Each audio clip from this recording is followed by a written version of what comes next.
I, um, and I'm from London. My name is Zara Ahmed. I am Zara Ahmed. I'm from Nasarawa, but I grew up in Lagos and I now live in London.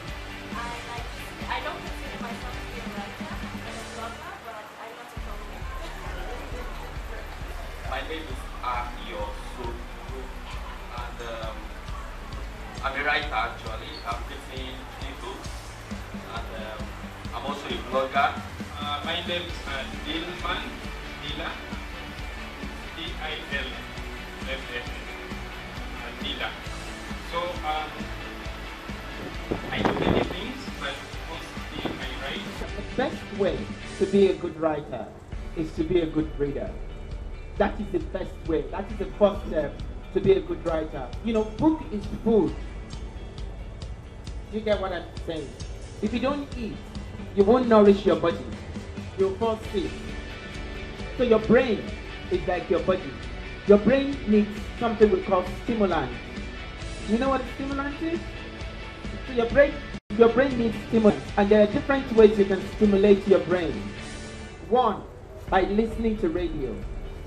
I'm not saying listening to Shokio. That's not what I'm talking about. You know, by listening to very challenging and interesting talk on radio, by listening to TV shows, by reading newspapers, and by reading books.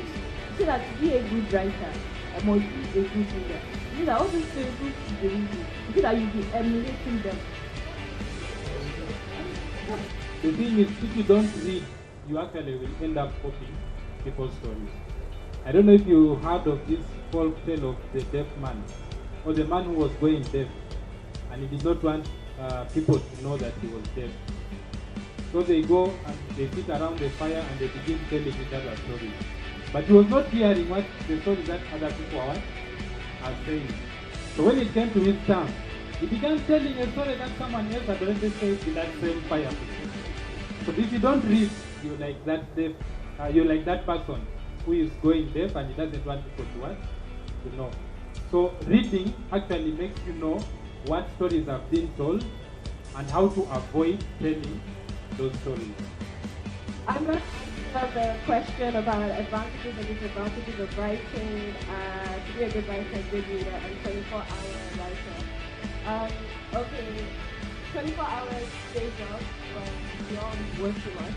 My day job is as a researcher. So I spend all day reading really big, like 400, 500 page books, which I need to then condense into really small ways that people can read. I spend a lot of time interviewing people and turning those into different stories. And when I'm not doing my job as a researcher, I'm reading novels and I am writing about and I'm blogging. So what you have to do is pretty much be able to mix your day job with whatever it is your passion is. So as Vicky said, my passion is as a blogger, my career is as a researcher. That's how I get paid. So what I end up doing is I will work 9 to, sometimes 7 to 8 p.m., 7 a.m. to 8 p.m. And if it's at night, I read, or during my break times, I read, or during my weekends. So you just find the time to do whatever it is that you like. Let me tell you a little background story. I went to Adeomi Memorial Nursery and Primary School. How many of you know that? Then after that, I went to Lawson. Yes, in Adobe. Then I went to Ijemotito High School. Do you know Ijemotito High School? The best secondary school in Adobe.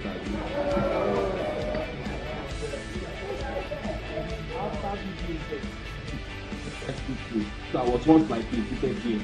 I didn't go to a fancy secondary school. I didn't go to, I don't have rich parents.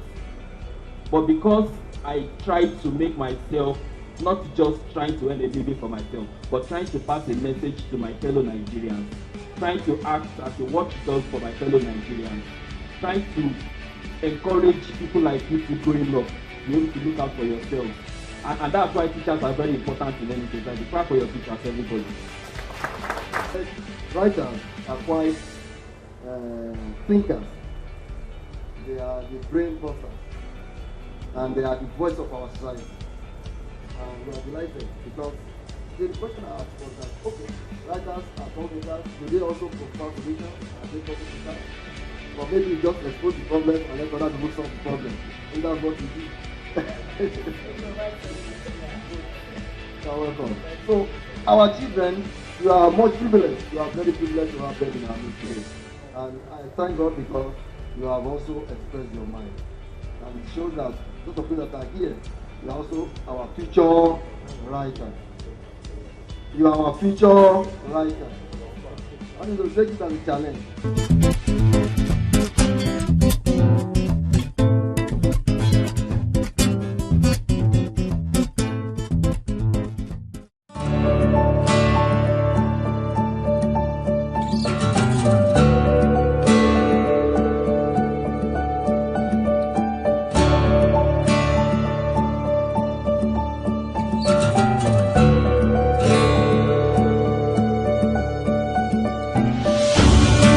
My name is Alfonso Amuso. I'm the initiator of the Green Initiative, which is called YAFTI. I'm here at Ake Arts Book Festival, and I have just watched the most incredible and powerful visual aid, which is useful to our youth. This can be referred to as a ball, with the use of newspapers and sedatives to be able to make a ball.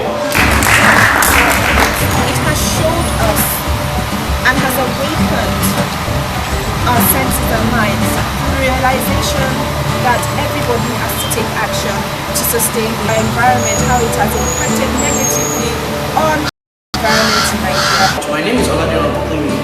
I'm a bona fide student of Comprehensive Academy in Belgium. The film was impressive and I was really touched. It was almost as though he wasn't really present, to the same extent that my sisters were, and I remember that I spent a lot of time in their room. So maybe that's where it comes from. So I did grow up in a household full of females. Yes. Veronique, Far From My Father is translated from French, as you know, Queen Puku and other of your books are. And I wanted to ask, because you speak both English and French, how do you actually work with somebody who translates? Do you sometimes have problems? Were you okay with the translation? Do you think it was true to what you wrote, and you know? Yes, the book has been translated in other languages, but when it's about the English translation, I usually work very closely with the translator, and we luckily in the process become friends. So I'm asked quite a lot of questions, but specific questions, and then we discuss how we could best render the French. But it's very interesting because it always comes a time when I have to say to the translator, look, it's your translation, it's your language, and then you must know how it reads. Because at the end of the day, it has to read in English. So that's where I can go to a certain level, but after a while, the translator has to take over and see how it works in English. Echo, the character of the father in Dying in New York, he is, and both of you do this, you have men who have this front to society and to community. He's a well thought of pastor. At home, he's a monster. Tell me what forth, because just the early years reading him and just wanting to choke him already, you know? Yeah, and I think I've always been fascinated by people who present one front to the world, and at home they may have a completely different personality. So Lorato's father is like that, and I think in writing the story, that's what I wanted to bring out. So right from the beginning of the book, I was looking to create you could say a split personality, and I think that, for me, that added to the suspense within the narrative. And I do think. For those of you who don't know, and I'm sure it's many of you here, before Echo became a writer, he's also a banker, and before that, an engineer. How do you just wear all these hats? You know, and what led you to, you know, I remember you saying in an earlier interview that you were surrounded by books growing up and stuff, so obviously there is that love for books, but you know, from engineering to banking to... Right. So I still work at the bank, so I need to pay my bills somehow. But the love of reading and writing really came from, I think that came from my mother. My mother's a teacher. She's always been a teacher. I remember when I was small, my mother and my father, they studied in the UK, and at some point they sailed. In those days, they sailed back to Ghana, and one of the big things that they brought was a lot of books. So we had a library at home, and there were lots and lots and lots and lots and lots of books. I remember spending a lot of time in there reading. So I guess that's where it came from. So when I worked as an oil field engineer, so I worked in... Sometimes the same thing. Like, for example, you can have the theme of war. You will write a novel or a piece, a book on with the theme of war, and then you want to talk about war to children. Then you have your mindset has to change completely, and you have to find the right language and the right images to then talk to children. So it's a different process. But I believe that it's not inferior literature, because a lot of people have thought that for a long time that you can just, write easily for children. No, I think if you're looking for something durable, then it's quite demanding, and you will go through several drafts and drafts and drafts until you can get it right.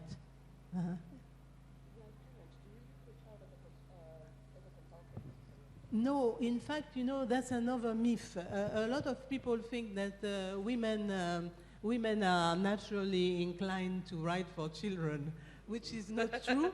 Which is not true. And in fact, what we don't know is that a lot of big writers have written for young people. I'm thinking of Achebe, I'm thinking of Ngugi, I'm thinking of, even to a certain extent, Wole Soyinka, Kuruma, Leopold Sedar Senghor. So in fact, the men have been at it before we started. No, I was actually And you asking. don't need children. Another myth, you don't need children. You're not always trying it on your children. Because I started, I didn't have children. Okay, all right. There was another question right there. Thank you. My question will be directed to Veronique. I'll give a small background, then I'll ask my questions. I was privileged in 2013 text from being used to discuss Rwanda and whatever happened in Rwanda. And my question was, Veronique is from Côte d'Ivoire, and what gave rise to that work? And then how did you think that you being from Côte d'Ivoire should be the right person to document what happened in Rwanda? Thank you. Wait, thanks for the question. No, it's not that I thought that I was the right person to write about Rwanda. This book came out of a project called Rwanda Writing as a Duty to Memory. And there were about 10 African writers who went to Kigali after the genocide, that means in 1998, to write about post-genocide Rwanda.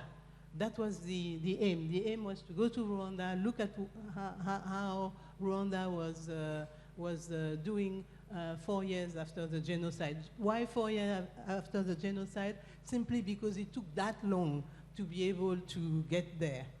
to get authorization and everything to get there. So we went there because first we wanted to go to Rwanda as a sign of solidarity. That was the main thing. And the second thing was also because we thought that this was a threat in any of our countries, because we usually live in countries that are very unstable, and the ethnic question is always at the top of the agenda. So we always, in the book, if you remember, I even talk about Côte d'Ivoire, because I was feeling the ethnic tension in my country, and that was the thing that scared most. So as a matter of fact, when we went there, it was because most of us were scared that it could happen in our country, and we thought that it would be a good thing to go and look at how it had happened, what was happening after the genocide. So that was the idea. Perhaps I have to ask something similar, an almost similar question to you. You're Ghanaian staying in South Africa, and yet your characters are very much South African. There is no Ghanaian who appears. Was this a deliberate attempt perhaps for a South African audience, or were you just more comfortable in writing characters? Right, so when I write, I try not to write for the audience. So for me, when the writing is going well, then it becomes almost like a spiritual experience. So I tend not to have a plot, though my editor tells me to have a plot. So what tends to happen generally would be that the characters themselves would look to tell the story for me. And at times, it almost feels like I'm simply taking dictation. So the books I've written, so when the words come out, they are set in South Africa. But that's where the characters want the story to go. So I don't really write, so it's not so much a conscious decision to write about South Africa and not about Ghana. It's just where the characters come. And it might be in part also because I left home when I was 16, and I guess the more immediate experiences that I have now, they are South African experiences. Question? Okay. The Nigerian in South Africa. I have a question for Echo. I hope it's not a spoiler alert, but it probably links to what you just said about plot. Because what I'm curious about with Dying in New York is how conscious you were of where the story would go, how much, it's quite a circular story and there's a big reveal, and so how much massaging went on to get it to be that way. And included in that question, I'm also curious in your choice of how the story ends. You write about abuse, really. I see, for me, the large part of the story is about abuse. And did you feel a need that there ought to be retribution or, recompense for what happens? Because it isn't that way in the story. And I just wonder whether that was a conscious choice and whether you think about that. I really wonder about that. It gave me pause when I read it. Right, that's a good question. And if you'd asked me the question a year ago, the answer that I would have said might be more satisfactory than the answer that I'm going to give now. So when I started speaking about the book, I thought I had to have a narrative to explain why the book came out like that. So I did research, and it was almost like doing research after the fact. But when I wrote the book, it was really a freewheeling set of emotions. So really the story just came. Where it came from, what the inspiration was, why it ended like that, I actually don't know. But I would hear these voices in my head, and they would tell me to write the story the way that I wrote it. So that's probably not a very satisfactory response, but but the voices were so strong that there were times when I would write something and they would tell me, no, it didn't happen like that. So you go back and change it. So I really felt, especially with dying in New York, that it felt a lot like I was simply there taking dictation. So did I seek to punish the father? No. Did I look for a gloriously happy ending? No. But that's just how the story came out.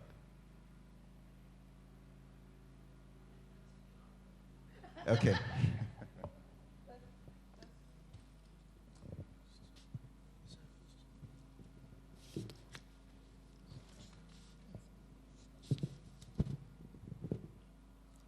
This question is for Ebo. Echo. Okay. Yes. I think I haven't read the books. I'm looking forward to picking up copies of these books. But I'm particularly fascinated by the title, White Wahala. And I just feel that if I ever am talented enough to write a book, that would be the kind of title. It's just wonderful. It's alliterative and it's about white and wahala. Those two things go together very well. So my question is this. As I watched that movie last night, that documentary, all I was thinking of was white wahala. Say, hey, see what Oyibo has put us into. I'm one of those people, yes, who takes colonization to be huge. I write about the coloniality of power and whatever else we see, even as Africans are killing themselves, I can't get away from the history of colonization. So, but from the title of your book, White Wahala, it suggests typologies of wahala. So I wondered whether, as a result of being able to think about, okay, if there's white wahala, there must be black wahala, right? So I was hoping that maybe you could speak to how we typologize wahala so that we are able to recognize African agency without losing that huge white wahala that continues to bedevil us all. Okay, thank you very much. That's it's a very complex question, but I'll try to answer it. So when I was leaving the hotel this morning, there were a group of there were like 3 white men and a woman, and they looked like they looked like, I don't know where they worked, but they looked like they worked for the World Bank or the EU, or something like that. And I was remarking to my partner Bridget, who is here, that if they do work for the World Bank or the EU, it's interesting that they seem to cocoon themselves from the people that they're supposedly here to help. Just have to see that the car that they drive, with the big flag, the air condition, the 4x4, the bodyguards, and so on. And I guess for me, being from Ghana, growing up in the UK and the US, moving to South Africa, something that's always struck me about South Africa is the extent to which blacks and whites don't mix. So that's a theme that comes through in all my books, actually. There's always an interracial part to it. And even the book that I'm writing now, that's about a gay man. He has an affair with, he's a black gay man who has an affair with a white man. So your question around the typologies of wahala, and I think that's very true. So there's certainly white wahala, which is easy for us to label. So as black people, and I think you hear a lot of this in South Africa, that things aren't going well for me because of the white man. And I think the president of South Africa even goes back 300 years to say that things aren't going well for the rest of South Africans, not him. but things aren't going well for the rest of South Africans because of Jan van Riebeeck, who landed from Europe 300 years ago. So it's easy for us to demonize the white Wahala, but like you rightly said, there's a lot of black Wahala that goes on.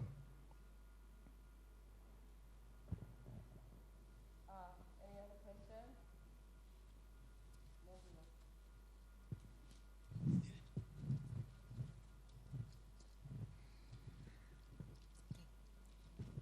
Hello.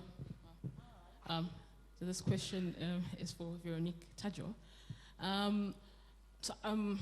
I was just wondering, so as a writer who's had a long career, do you find does it become easier to write each new project because you've written so much, and also in looking back, do you find any like a concurrent theme in your work? Is there like a certain progression, or if it's there, was this a conscious?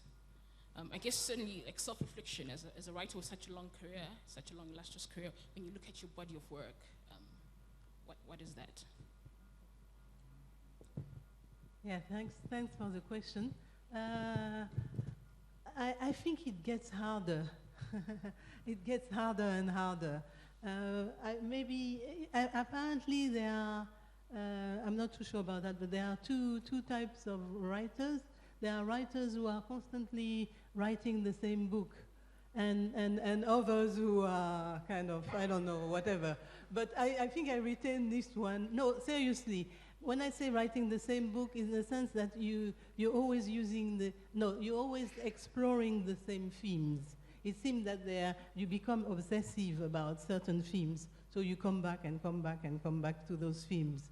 I think I have to confess I'm that sort of writer. So it makes it harder and harder. I thought that it would be easier, but no, because then you feel like you've said a lot already.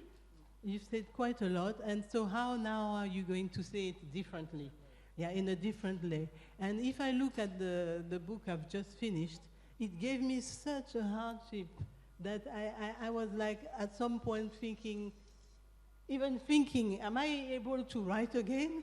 Because it was so hard. It was like, the only example I can give is being in the bush when you're a farmer and you have to kind of clean until you can get the field. But to get to that stage, it takes a while. So I think I'm that kind of obsessive, and I think that I have also an obsession with the continent as a whole, but each place where I am influences me. So we were talking about space.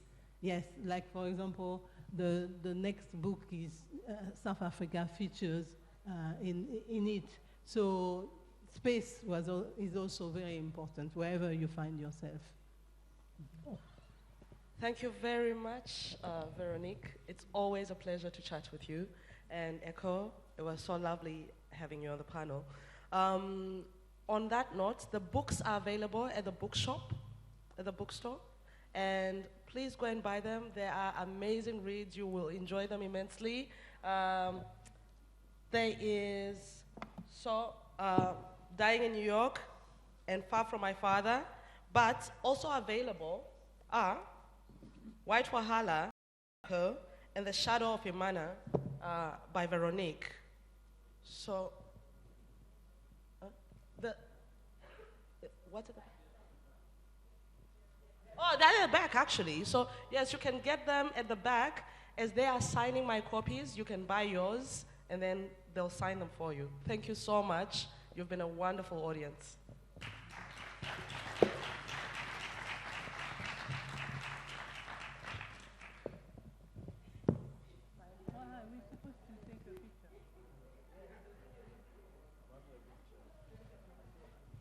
I need you to sign for me.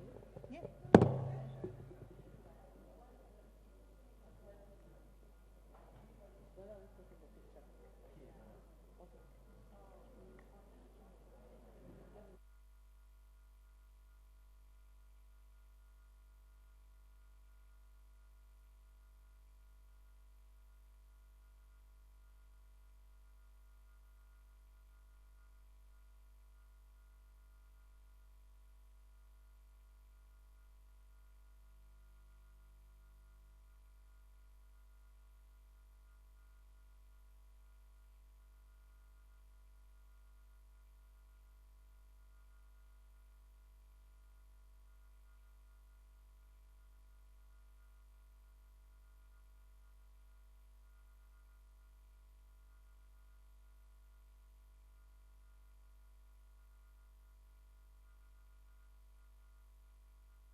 language to describe what you're talking about.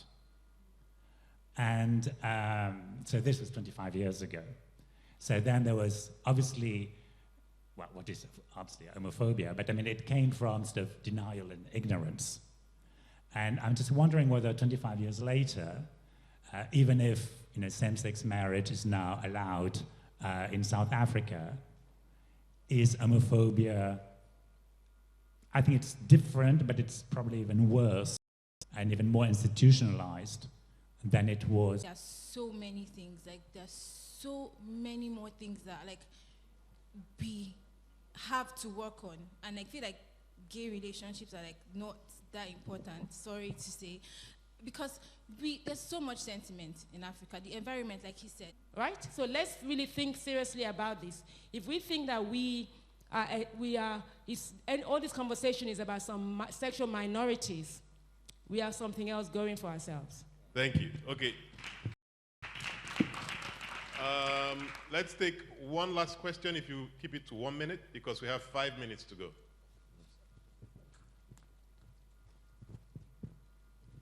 Hello. I just want to expand on Bibi's question. Okay, once we can pass beyond that point, maybe we'll kind of evolve. It has existed, it has always existed on the continent.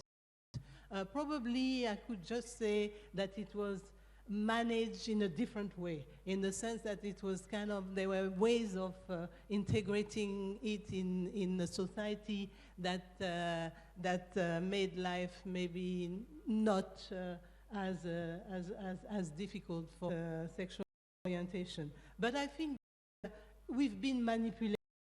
I think, in fact, it's a highly political issue. Our leaders using books and people that write books. So if you're missing out here, you're really missing. Hello, my name is Titilope Shonuga. I am and I'm at Eke Festival.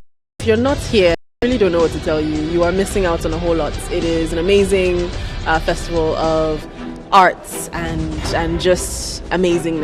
Hi, my name's Kate Haynes. Here at the festival, chairing a panel about blogging Africa's books. I'm a PhD student at the University of Sussex. I'm also associate editor for Kwani Trust and the editor of Africa in Wales. Hello, my name is Kudus.